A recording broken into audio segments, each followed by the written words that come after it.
So कॉर्पोरेटमध्ये जे लोक काम करतायत त्या लोकांचं वर्क लाईफ म्हणजे त्यांचं वर्किंग आवर्स पण खूप असतात.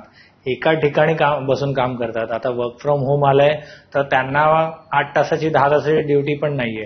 त्यांना खूप जास्त काम करायला लावतात आणि मग त्याच्यामुळे ते लोक तेवढा वेळ एका जागेवर, एका बेडवर, एका सोफ्यावर बसूनच असतात लॅपटॉप समोर घेऊन.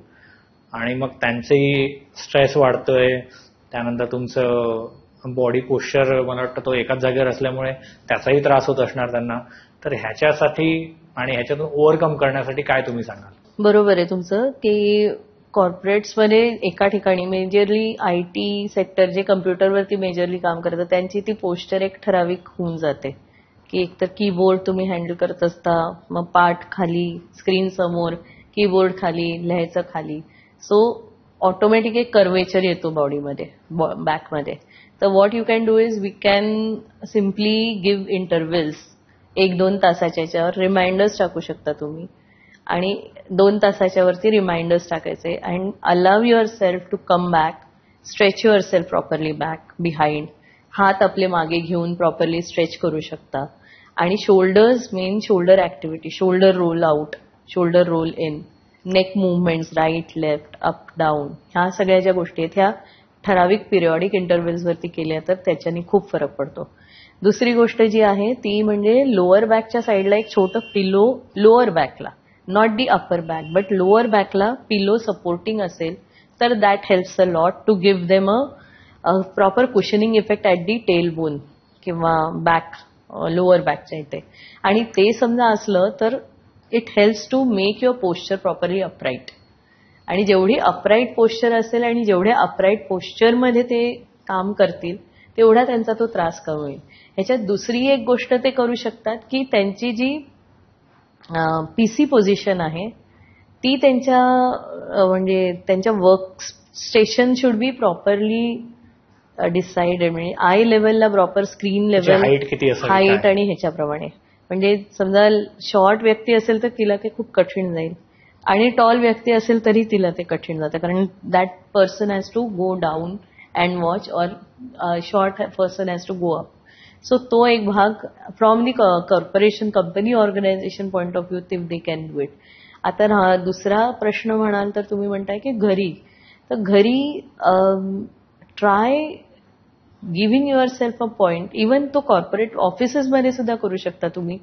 2 तासांनी एक वॉक घेणं, सिम्पल वॉक, उठून स्ट्रेच करणं, वॉक घेणं, that will help a lot to release the stress.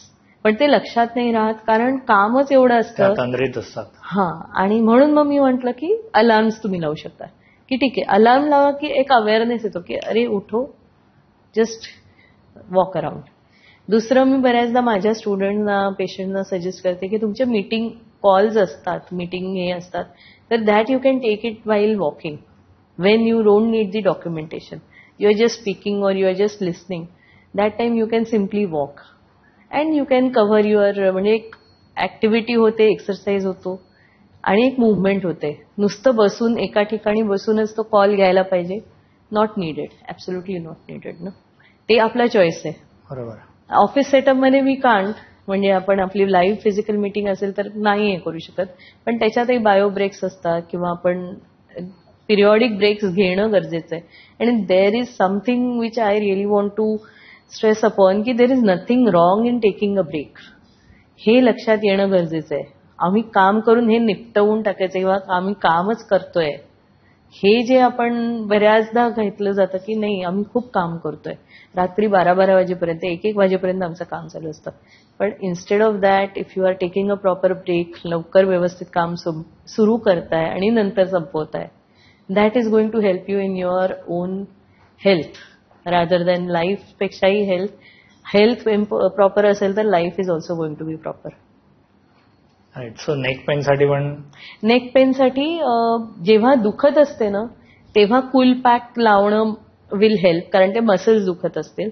पण ती दुखू नये म्हणून सिम्पल जे प्रॅक्टिसेस असतात की right, left, up and down किंवा shoulder movements up and down, rotation, that will help. Okay. ह्या रेग्युलरली करणं गरजेचं आहे. म्हणजे दिवसातनं 2-3 वेळा जरी केल्या ना, आठवण आली की ते त्याच्याहीसाठी मी म्हणते, बऱ्याचदा लोकांना सांगते, तुम्हाला 1 तासाचं जे रुटीन आहे ते 1 तासात सगळं, म्हणजे आपण जेवण सगळं एका वेळेला करू शकत नाही ना. सगळं मी आज सकाळीच सगळं खाल्लं, मग आता दिवसभर मी काही खाणार नाही, असं कधीच होऊ शकत नाही.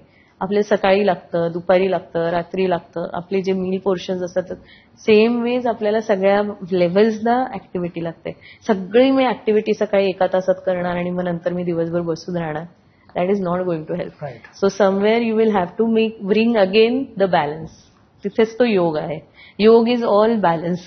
मी तेच म्हणणार होतो, मेजर मला ह्याचा आन्सर एकच मिळतं की बॅलन्स. तुम्ही ते बॅलन्स ठेवणं गरजेचं आहे. म्हणजे स्ट्रेस पण हवाय आपल्याला, पण तो अगदी ओव्हर पण नकोय. किंवा हे पण काम तर ऑफकोर्स करावंच लागतं प्रत्येकाला, पण मग त्याच्यामध्ये ब्रेक्स घेणं, तो बॅलन्स ठेवणं, थोडंसं वॉक घेणं, हे जास्त मला वाटतं महत्वाचं आहे. या सगळ्या गोष्टींचं सोल्युशन आहे. तुम्ही हा व्हिडिओ इथपर्यंत बघितलात म्हणजे हा नक्की व्हिडिओ तुम्हाला आवडलाय. ह्याचा पूर्ण व्हिडिओ, पूर्ण पॉडकास्ट आपल्या मेन युट्यूब चॅनलवर आहे, ज्याचं नाव आहे वन टेक विथ अनिकेत. हे चॅनल तुम्ही नक्की फॉलो करा.